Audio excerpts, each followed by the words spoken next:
back. If you're live, it's only been a couple of seconds. If you are listening on audio or on YouTube, thank you for tuning back in to another conference preview. This is the second of our FCS conference previews in a whole big series. We've done all the FBS already, and we've done the Missouri Valley already, which means now it's time for the Big Sky Conference and how they're looking heading into 2023. So all three of us are here. It's very exciting. Thank you so much for checking us out live. If you are on Twitch, Big Dudes in the Trenches. If not, I do recommend the YouTube because we have some visuals on this. And if you're on YouTube, go ahead and check out the Big Dudes in the Trenches podcast on the Bloodline Entertainment Network YouTube channel. Be a great way to find us. That's a thought. Interesting. You forgot to mention that last time, didn't you? Yes, I did. But it's all right. So I guess unless you have something you guys want to preview before we get started, I'm ready to go ahead and jump into the all-conference team. But hand it off to you guys first.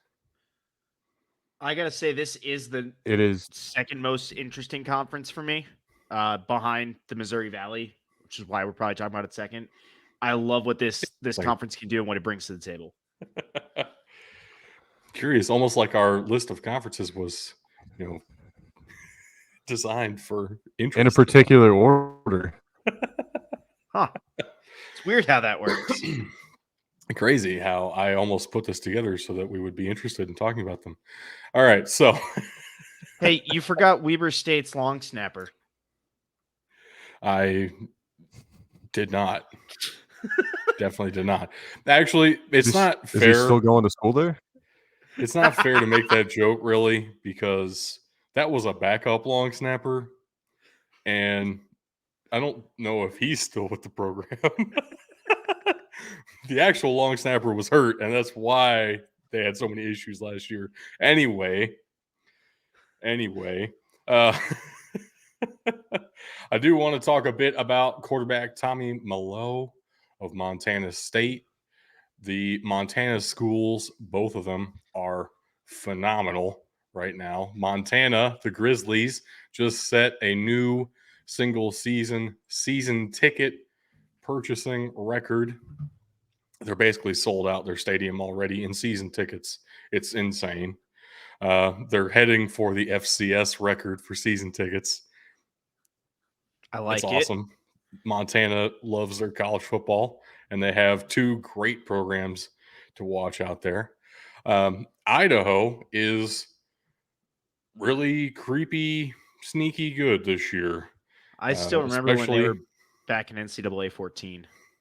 When they were in the FBS. Yeah. In the WAC. Yep. They head back down to the FCS and are starting to do really good again. We have a brother duo on the Big Sky all-conference team, Hayden Hatton and long snapper Hogan Hatton, both at Idaho this year. Very different positions. Yes, very different. Weber State, though, as much as I just talked about how good both of the Montana schools are at running the ball, Damon Bankston is our all-conference running back. Weber State is really freaky good as well. Like there's some top-heavy action going on in this conference, just like the Missouri Valley we just talked about. Man, I'm looking at this and I'm thinking about the next piece of this, and I see four teams that I want to put up in that top tier, but I don't know if that's too much. But that's where these guys are. The past couple of years, I don't think it is too much. We usually get 3 or 4, maybe even 5 Big Sky teams in the playoffs. Yep. So it's like 10 teams from the Big Sky and the Missouri Valley, and then 1Z2Z from everybody else, if you're lucky. Well, it's more like 10 from the Big Sky and CAA, and then 1 or 2 from the Missouri Valley, and those are the 2 that play for the national championship. So.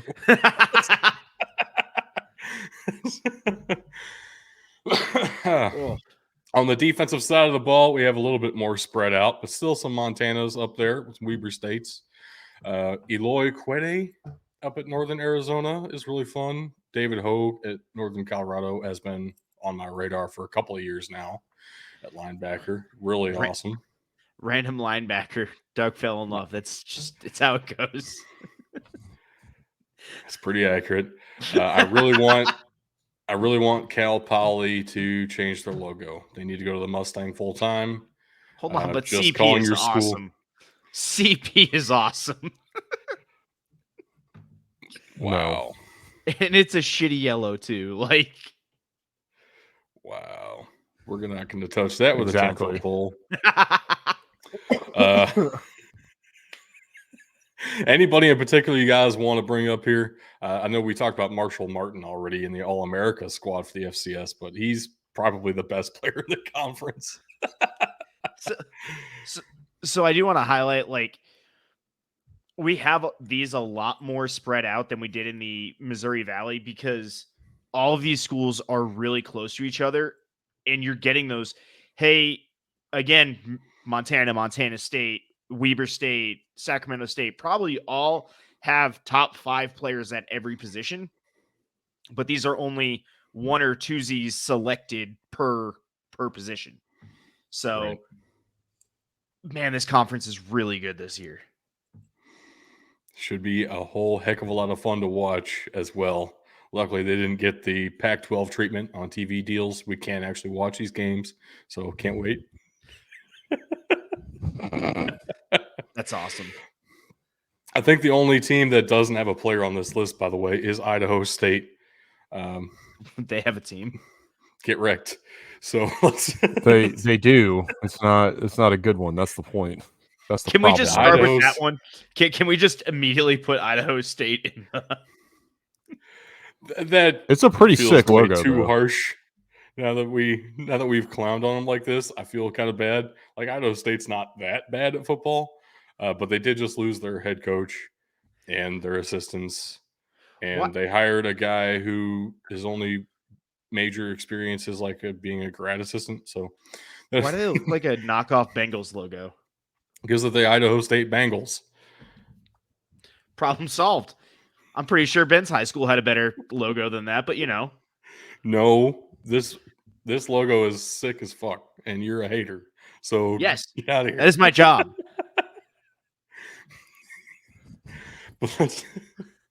Let's go in this randomly selected order once again. UC Davis is up first. The only player really on my radar out of there at all is Rex Connors. I don't really like any part of the offense. I'll be honest with you. I've got them in the bottom 3 tiers. I just don't quite know which one to put them in. Yeah, I could see an argument for not that bad. Yeah. Like, that's kind of where I was leaning, but I think based on the conversation we've just been having, like you said, they've got one dude, nothing on offense. Well, the thing is, the running game is historically decent, right? But I don't know that I don't believe they're bringing back their leading rusher. So it's a little bit of a transition year for them too. I'm tempted to say not that bad just because there is a little bit of the benefit of the doubt there. As much as being second from the bottom tier doesn't sound like benefit of the doubt. But well, historically they're not historically they're not that bad. Like there are definitely worse teams in this conference. I think it's fair to go ahead and throw them up here just in light of who we have coming up for that tier. Starting with Cal Poly. Yep, CP. Better look next year, Cal Poly. I'm going to put them ahead of Idaho State, though, I think. That's unless fair. You guys have objection. Nope. All right. Moving right along then. Next up is Eastern Washington.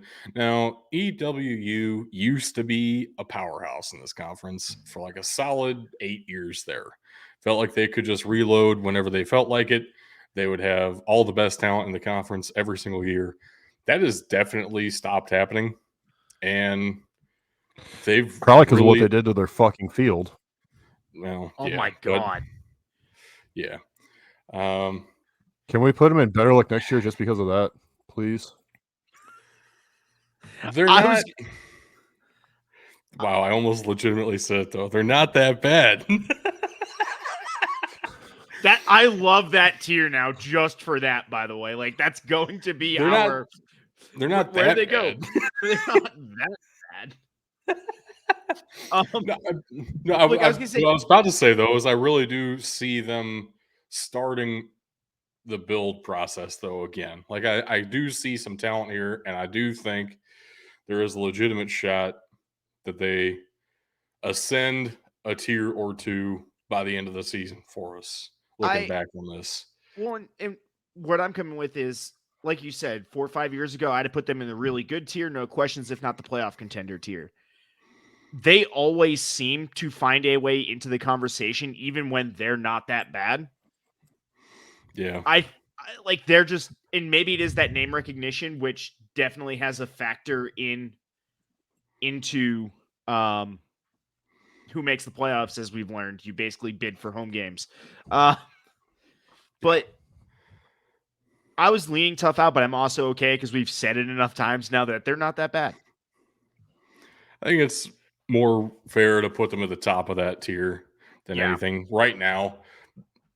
Like I do see the path forward there, but they kind of need to prove it. So I think it's reasonable for right now.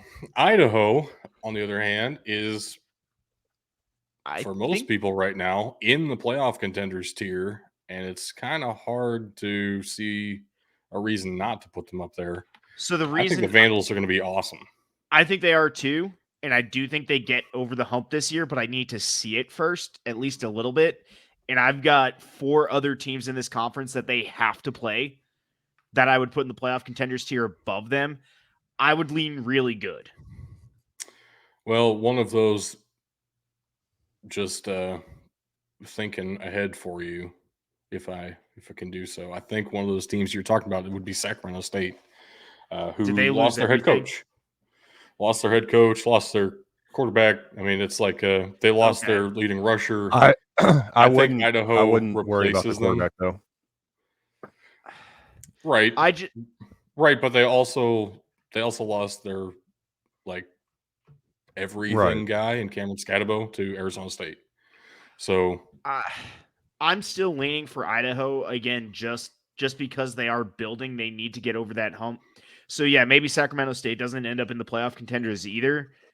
But again, I still have 3 other teams you will have to talk me out of putting in the playoff contenders. I'm okay putting them at the top of really good. where do you see him, Bug? You're like the deciding vote here. I I want to thi- put them at the end of playoff contenders. I think they're probably at the top of really good. I do think they've got a good chance of sneaking into that playoff contender spot, and I agree with you that Sacramento State's going to fall. I'm fine with going with talking about Sacramento State next if you would like, because why wouldn't you have them as a playoff contender after their season last year? Their only loss was in the quarterfinals, semifinals. They had some of the best games Right. of the playoffs. They had some of the best games all season.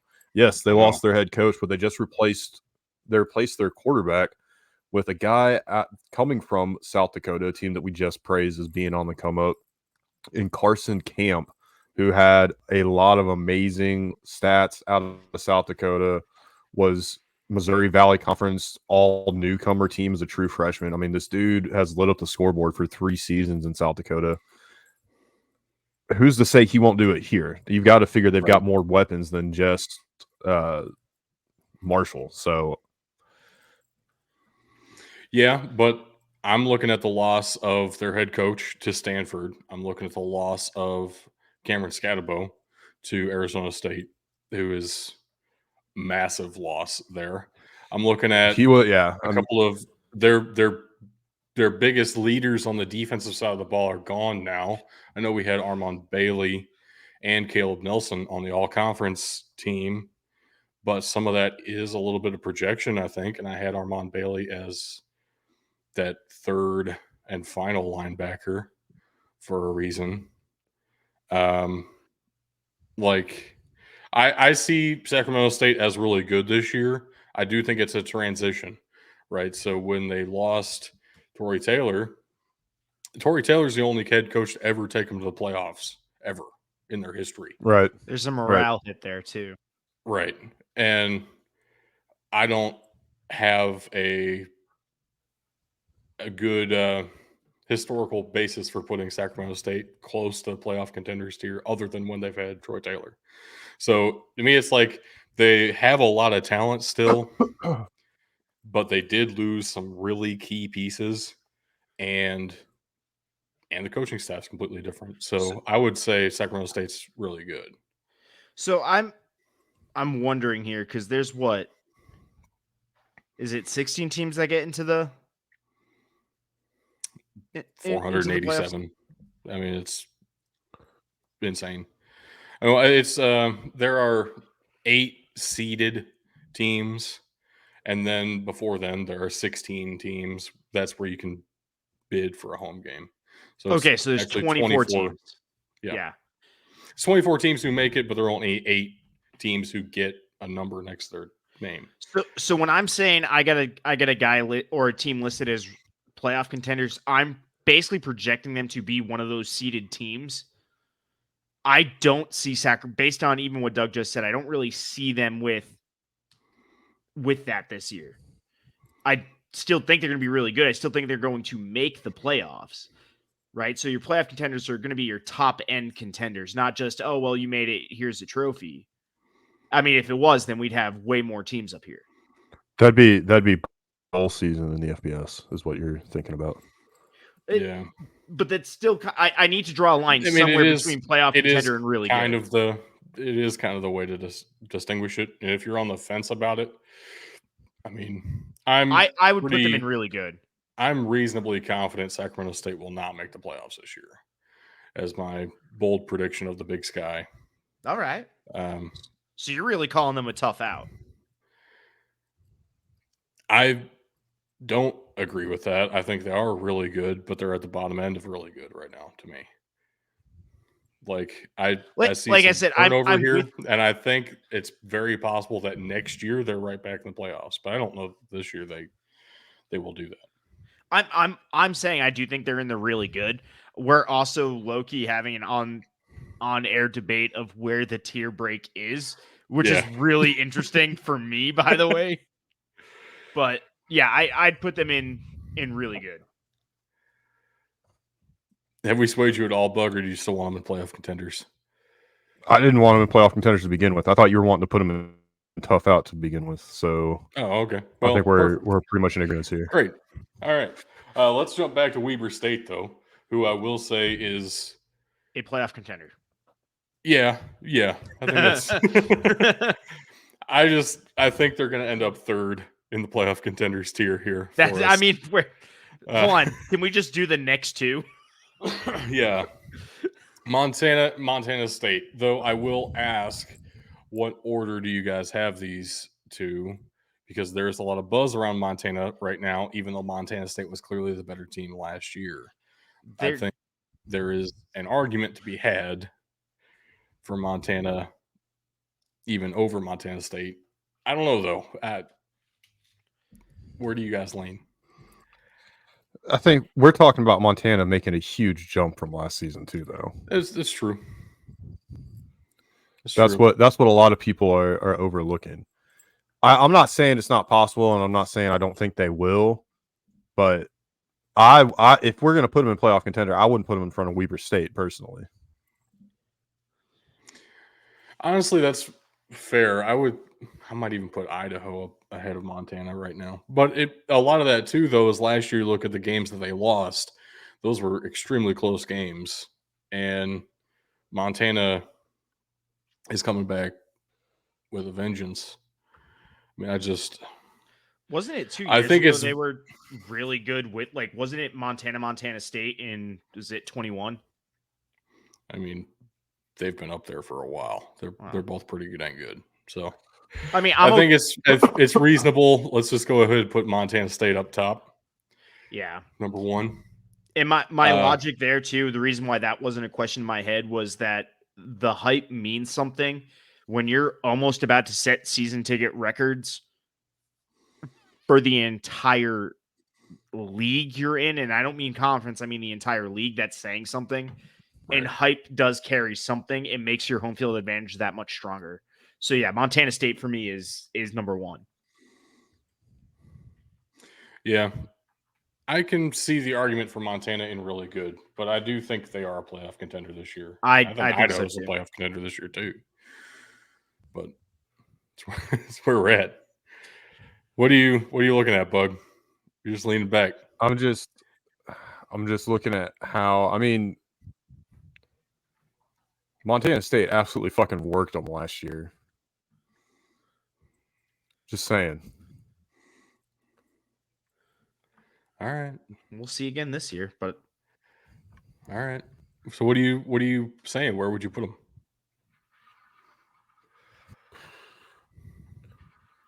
If we put them in playoff contender, I would put them at the back of playoff contender personally. But that's just I'd be okay. that's I'd be just okay me. with that.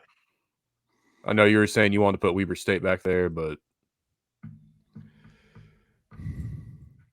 yeah, I guess this is the closest consensus we're going to be able to come to here at the top of the league. Look at this perfect bell curve, guys. Yep. Mm-hmm. Yeah. nobody in the middle though. That's the joke. I think it's going to stay that way, unfortunately. I kind of want to talk about Portland State next because this one's really easy. I'm going to put them behind Idaho State. Agreed. Northern Colorado is Also going to be in better luck next year. Are they in front of or behind Idaho State is the question. Is Idaho State the Mendoza line for us? Yes. Yep. I think they did get rid of the McCaffrey family, so maybe that's addition by ahead, yeah. Yeah. And then Northern Arizona. I honestly feel like we just it's not put them that in bad. playoff contenders for fun. I kid, but why? Because then you have 4-2, 2-4. I want to put NAU and not that bad behind UC Davis. Personally. I was leaning towards them being one of the tough outs this year. Like if there was a tough out in this conference, I think it would be NAU. But yeah, but they've never really done that before. I feel like even putting them at not that bad is a little bit of projection, but I do think this is going to be one of the better NAU teams we've seen in recent years. All right, fair enough. So I think they'll finish ahead of Cal Poly even. I would say the bigger thing here is they're gonna improve on last season, whereas Portland State is not. And Cal Poly does have Washington transfer Sam Heward at quarterback, probably most likely going to be the starter there, former 5-star recruit. So it could work out pretty well. He's following his offensive coordinator to Cal Poly. We'll see how that goes. But we have him better luck next year. So what a demotion. I know. Well, look at who they have now. Washington's doing great with Michael Penix and Kalen DeBoer. So they're top 10 in the preseason AP poll. So they're doing all right without him. Anyway, that does it for the Big Sky All Conference and our tier list of the conference heading into 2023. Very exciting stuff. Tug, if you want to read off those links, much appreciated. I don't think we're going to get it. Nope. Apparently, we're not going to be able to hear those beautiful links. We're going to have 3 cold outs. We're going to have 3 cold outs and once get them read off once. So you guys are killing me. If you are with us live on Twitch, thank you very much for staying with us. We got 2 more conferences to get through live on Twitch. But if you're listening on audio or on YouTube, go ahead and check out another conference very shortly. Thank you so much for tuning in, folks. We are the big dudes in the trenches. And we'll be back shortly.